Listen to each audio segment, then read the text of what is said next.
Yeah,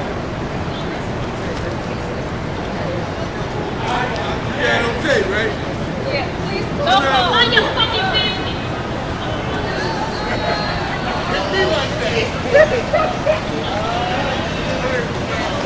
Don't call Why on it be like that?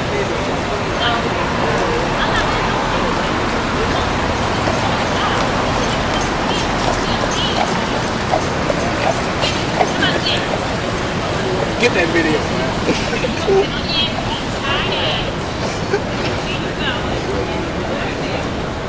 Hey, Sean.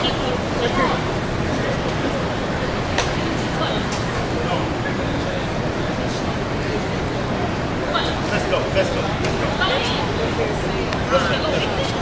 Let's go.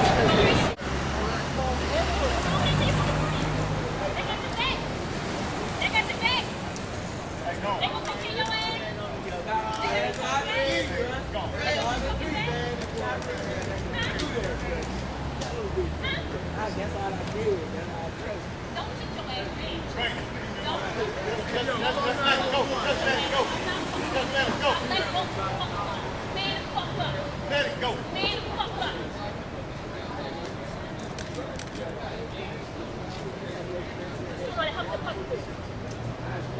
What's gonna help the fucking about? Huh? Look, Man up. You got people. Man, I don't give a fuck about that. I don't give a fuck about that. Hey, don't put your hands on me no more. Man up. Don't put your hands on me no more. Man up. I don't give a fuck about that shit. Run, nigga, run. Man up. Y'all feel something? Y'all want some? Man the fuck up.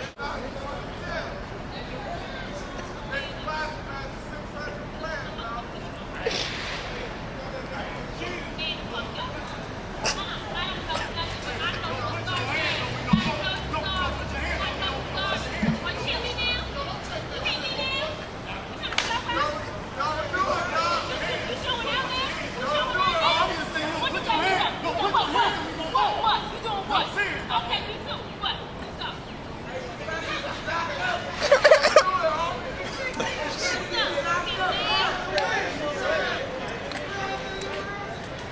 Let's go.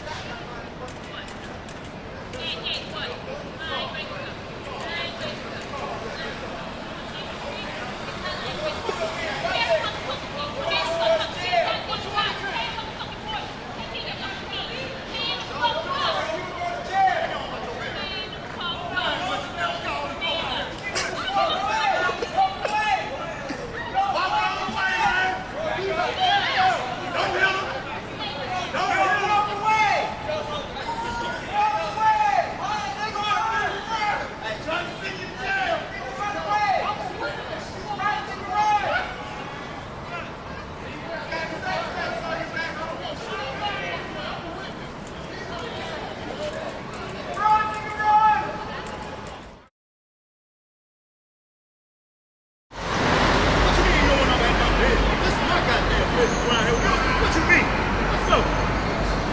Let's go.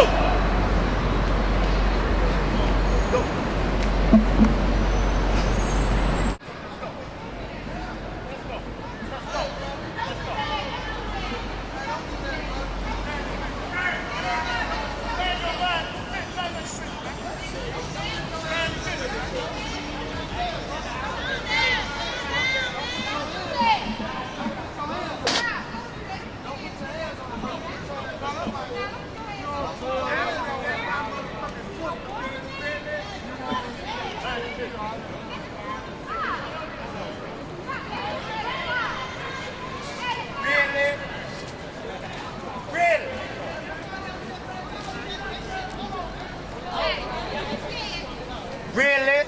Are y'all filming? Y'all filming? Well, I gotta let my kids know this shit going.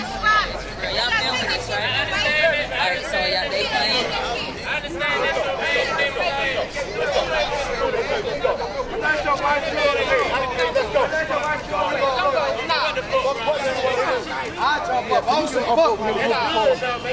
I'm gonna tell you. It don't even matter, bro. Goddamn street. Really? It ain't gonna happen like that, bro. Really? I don't know. You shouted about whoop that nigga ass for you. Okay. Yeah. Really? I got tripping and shit. you know, that he's a man doesn't mean that he doesn't need help. And if whoever's being abused, someone needs to help them, whether it's a man or a woman. With me and being abused, everybody was so concerned about me.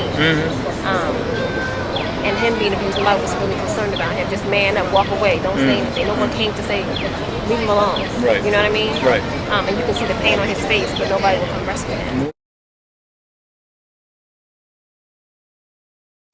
Hello, my name is Dr. James P. Griffin Jr. and I'm going to be interviewing today with a young lady who's going to be talking about intimate partner violence, why men hurt and don't tell. So I'd like to welcome Ms. Tasha Mosley, solicitor for Clayton County. Could you tell me a little bit about yourself? I am, as you said, the Solicitor General of Clayton County. I am going into my second term come January 1st of 2013. I've been Solicitor General for 4 years. I actually started off in the Clayton County Solicitor General's office in 1998 as an Assistant Solicitor General, moved up to Deputy Chief Assistant. I then left in 2006 and went to Henry County where I worked for 2 years, and I came back once I won the election. Everybody's now coming to the table and realizing women can be just as mean and just as domineering as a man. To take the stigma away through that education that it's okay for a man to say, I'm hurting. My wife or my girlfriend is kicking my behind. I need help. I can't stop. Hi, how are you? My name is Dr. James Griffin, and I'm here interviewing Mr. Terry Miller. Correct. And we're going to be discussing the issue of men's domestic violence, intimate partner violence. And so what I'd like to do first is to ask you to tell a little bit about who you are and where you're from. My name is Terry Miller. I'm from Cleveland, Ohio. Domestic violence is a very real issue. For women, there are a lot of programs, you know, but for men, there are very few. I've really heard of none for men. You know, there's shelters for women and children. You know, there's homeless shelters, but for men, I've never heard of such. Children get mixed messages, and they can possibly grow up thinking, well, that's not having a domino effect throughout generations. And it's brought to the subject. Counseling, you know, for men. You also already have a lot of counseling for women. Hello, my name is Dr. James P. Griffin Jr. and I'm going to be speaking with Ms. Fazima Imani, who is going to be speaking with us about the issue of intimate partner violence against men when the women are the perpetrators.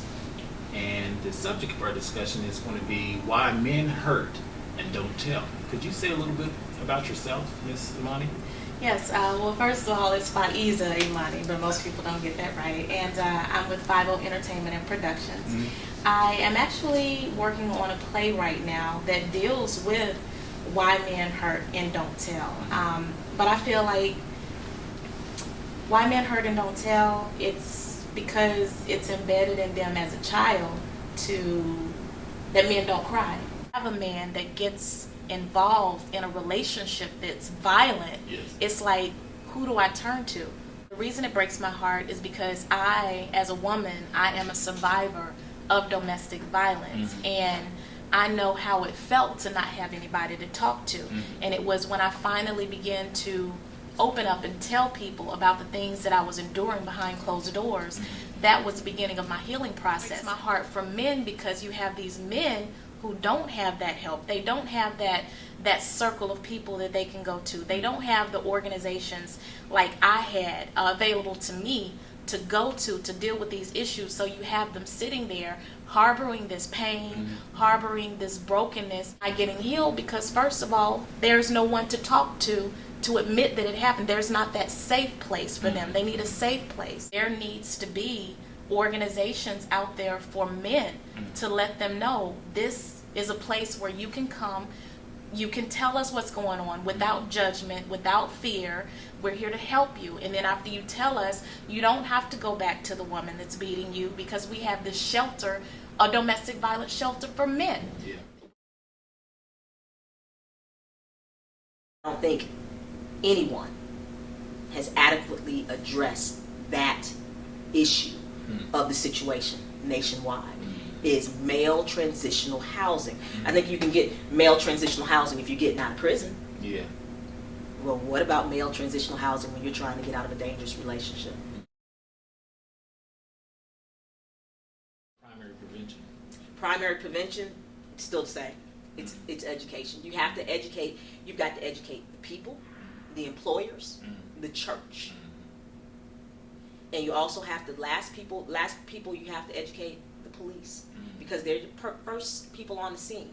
You've got to teach them how to deal with a domestic violence situation, because if they go in there wrong, everything else from that point forward will be wrong. There needs to be organizations out there for men to let them know this is a place where you can come, you can tell us what's going on without judgment, without fear.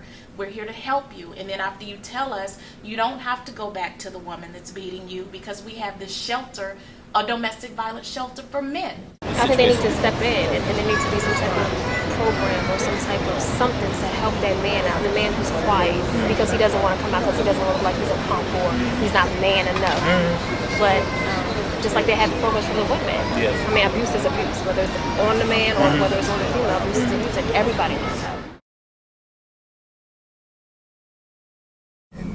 The Underwood Foundation is here to educate and help and empower men about being victims of battery. Okay.